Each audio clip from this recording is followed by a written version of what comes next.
Good evening, ladies and gentlemen. Welcome back to another episode here on African Confessions. The following story that you're going to be listening to, it comes from a translation of a message that I received, and the translation, it reads like this. Hello, Brother Nansha, how are you? Can you please post my own story? Is hidden identity. I am a woman who is aged 51 years old, currently staying here in South Africa. My husband, he passed away. This was in the year 2022, and this was after we had gone to Mozambique. And at that time, life was becoming very difficult because of some of the things that were happening in business. Like, we used to have water sanitation tenders. Those were the tenders that we used to get from the government with the help of this other South African lady. So, like, she used to blow her money too much, such that even SARS was hot on her trail. That was when we also got into trouble because of the corruption that was happening in the tenders, and we lost everything. Me and my husband, this is how we ended up being in South Africa. I came here to school. My parents, they wanted me to study engineering. So my parents, they were not like poor. We were doing okay in life. And as I was studying engineering, that was when I met my husband. So I became an electrical engineer, as well as my husband. His family, they come from Mutare. So then we started dating. But what I did not tell my future husband was that I was someone that was troubled, because ever since I was still a young girl, I always had pain. My parents, they had wasted their money going with me to different prophets, going with me to different pastors, traditional healers, who would tell my parents that everything was going to be okay, but they were just eating my parents' money. And then that was when they took me to this other woman who was a prophet. When we went to that prophet, this woman then told me that it was impossible for me to fall pregnant. It could not happen. So it was very painful, but I just accepted that this was what it happened. I was born as a barren woman, and I was going to stay as a barren woman for the rest of my life. Now, fast forward, when I was in South Africa at university, then I meet the man that I loved with all of my heart, the man of my dreams. I was so scared to tell him that even though we were dating and we were promising each other that we were going to be in love and one day things were going to work out, I could not tell him the truth that I would never be able to give him a child. So I just said, we will see in time what is going to happen. And as for my husband, he was someone that understood my situation, and he told me that it was okay, even though I could not give him a child, but in time, God was going to make a plan for us, and we were going to have a child. So we got married, and after we had gotten married, we went to his village in Mutare.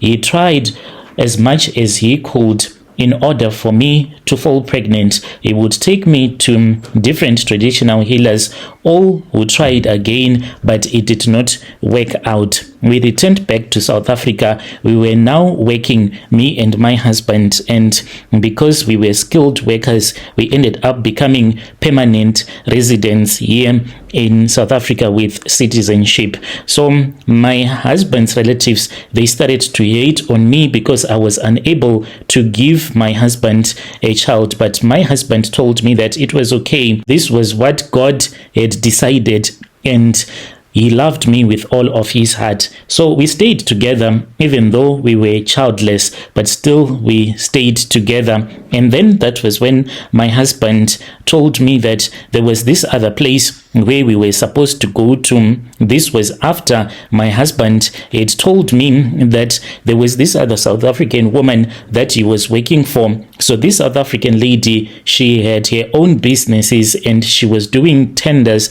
of water sanitation. So my husband used to go and work for him over the weekends, where he would guide her on some of the things that she was supposed to do in her business. So my husband then told me that this woman, she was making millions upon millions of the money that she was getting from the government tenders. So me and my husband, then we decided to start our own engineering company. We then registered our company. With the help of that woman, we then started to get business tenders. So she taught us how to get these tenders as quickly as possible, the procurement process, and how to give the right people the right amount, so that when it times come for the bidding to take place, then your company would be pushed forward so that you can be the one to win the tender. So me and my husband, that was what we were doing, and we were making a lot of money. Me and my husband, we used to be in the middle class, and then we moved out of the suburbs where we were staying, and then we started staying in the lowest density areas, and we then bought a very beautiful mansion that I loved with all of my heart. Whilst we were staying there, my husband then told me that this woman who had helped us, she had gotten into trouble because SARS was hot on her tail. What she used to do was that she would use some money from her business using her bank cards for personal expenses. And this was what was making the system to pick up on her. She was spending quite a lot, and then that was when it was discovered that most of the tenders that she was getting, they were through corruption, and we used to also work with her. Sometimes she will be having another tender, and then she wants to bid for another tender, which will be impossible to do at the same time. So she will push our company, and then we would go and win that tender, but the money will belong to him. We used to do this thing as well. She would also say, you can push my company, we can make money together. So as we were making money, then that was when this bad thing happened, and this woman, she started losing out. And then there was this other white guy that we had done a business with. This guy then took us to court. We ended up paying millions upon millions to that guy's company, and we did not have money. So my husband then said, we are going to speak with our bank so that we can do a foreclosure on our house, which I loved quite a lot. So me and my husband, then we did a foreclosure, and my husband then said that since we do not have money, to other people it was like a lot of money because we still had 200 and something K in our account. The money that we said this was our fallback money where we could go back to if things will go bad. So my husband then said, we are going to the locations, that is where we are going to stay so that we can be able to save. So me and my husband, we then went and we started staying in the location. As someone who had stayed in the suburbs all of her life, this was like poverty. Me staying in the location, all that I could see was poverty and desperate people. I did not enjoy it even one bit. My husband, who had said that this was a plan for us to stay in an area which was cheap, whilst we were looking for money, then started to complain. And then he said that what was supposed to happen was that we were supposed to go to Mozambique. My husband told me that we were going to Mozambique not to do money rituals, but we were supposed to go and get help from this other traditional healer. He had told me that his cousin, who was in Beira, knew this other traditional healer from Gorongosa who could assist me so that I can have a child. What I did not know at that time was that my husband, like he had already spoken with the traditional healer already, and the healer had told him that I was a barren woman and therefore he wanted my womb. I did not even know that women that are barren, they are of high value in the occultic kingdom because they cannot give fruit, so their wombs, they are of high value. I was taken to Mozambique by my husband. We arrived there in Gorongosa, where we started staying at the traditional healer's house. Whilst we were staying there, that was when the healer told me that the purpose of our visit was that I was supposed to give him my womb because it did not have any benefit at all to me. So I was just supposed to give it to him so that he can make me and my husband to become rich. I then told my husband, I asked him if this was what he had decided, and then he said that this was what we were supposed to do, and he wanted me to give my womb to that traditional healer. It was painful. The healer then spoke with me, and he told me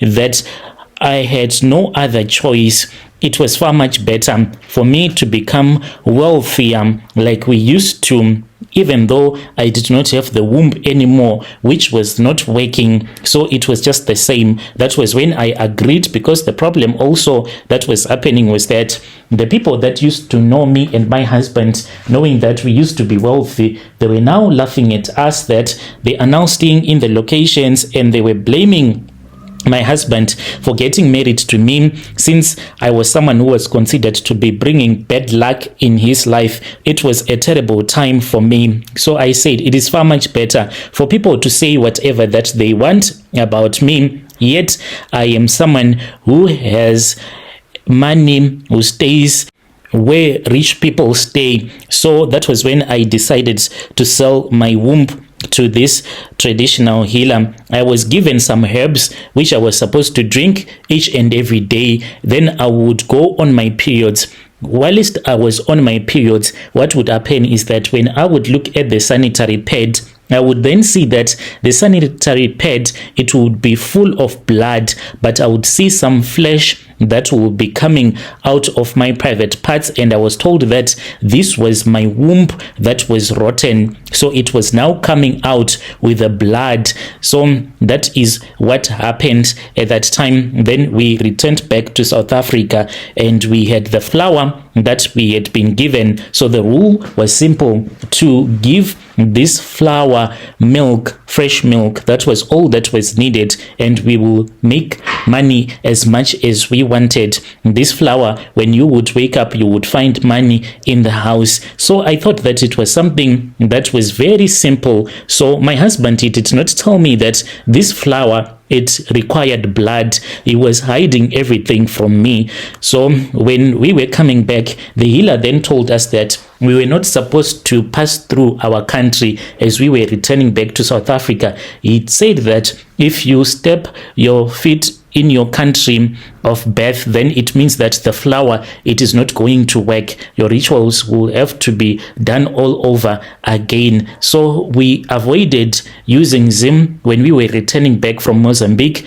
We went through the South African Mozambican border. Then we returned back to Johannesburg, where me and my husband, we were staying. We then moved out of the location as we started making money. So I did not connect the dots at that time, because when we returned back, the moment we started making money, there was one amongst my husband's nephew who passed away. So I just thought that maybe it was normal, maybe it was his time.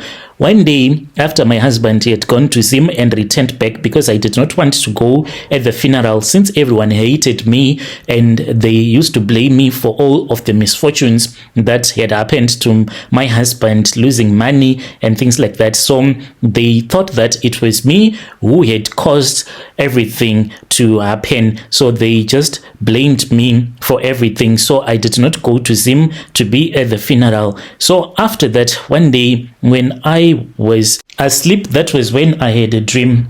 I saw my husband's nephew. He came to me as I was busy watering that flour with the milk as we used to. And then when I saw him, then he said to me, why are you wasting your time by watering this flour with milk? So I was so scared, because I knew that he had died. I asked him, what was he doing in my bedroom? And then he told me that his spirit had been living with us ever since he had passed away. He also told me that his blood had been used by my husband, and my husband, he confirmed this with me, and he told me that he had been keeping it as a secret from me. He did not want to tell me that this flour, it does not only survive on milk. So there were strange things that used to happen, like the milk that we would give to this flour, we were not supposed to put it in the fridge, even though you would leave it outside after buying it from the shops. But still, this milk will always be icy cold.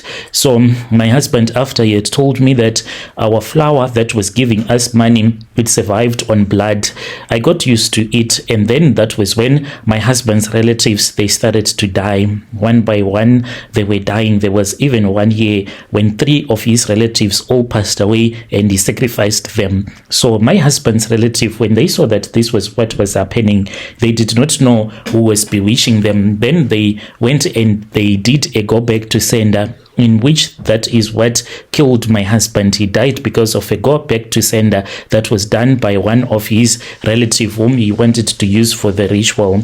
So as for me, after my husband had passed away, I did not want to return back to poverty or to look for a job.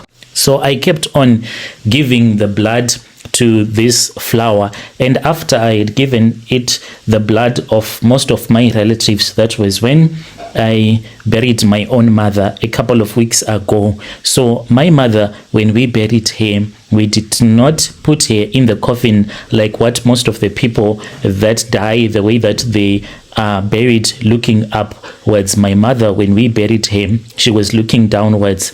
I had a dream. I saw my mom the day when she passed away. She asked me why I had decided to do something so cruel like that. And in my dream, I saw that there was blood that filled up the bedroom. And when I woke up, I was told that my mom had passed away. Since I am the person who has a lot of money in the family, so people, they asked me what we are supposed to do. So I did all the arrangements with some of the relatives that I do control using my money, because they do whatever that I want them to do for me. I told them that they were not supposed to inform my mother's relatives because I wanted to do these rituals as quickly as possible. I spoke with the men at the funeral parlor where my mother's body was being kept, and I told him that when they would put my mother's body into the coffin, I wanted her to be buried whilst she was looking down. And that is what happened. Most of my mother's relatives, they were not there when we buried my mother. I only took one of my mother's uncle's son, the one that I control using money. He was present, and there was no body viewing that was done, and we buried my mother. I returned back to South Africa. So this is what has been going on in my life, which has made me to come to you because I need help. Whenever I have a dream, I see this flower, it now wants my blood, because the challenge that I am facing is that I finished most of my relatives. Those that do not pray, they were easy for me to sacrifice them, but there are those that pray. This flower, whenever it goes to attack these relatives of mine, it is unable to do so, because it comes back to me and it tells me that these relatives of mine, they are guided by this other wall of fire that will be guarding my relatives. So this flower, it comes back to me and it will be angry.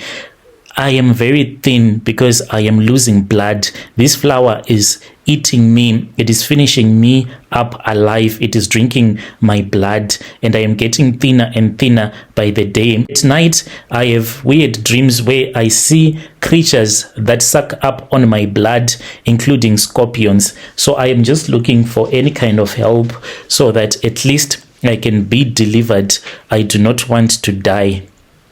Dear listeners, right there was a message that was sent to me by one of our sister. Strange things indeed, they do happen in this world.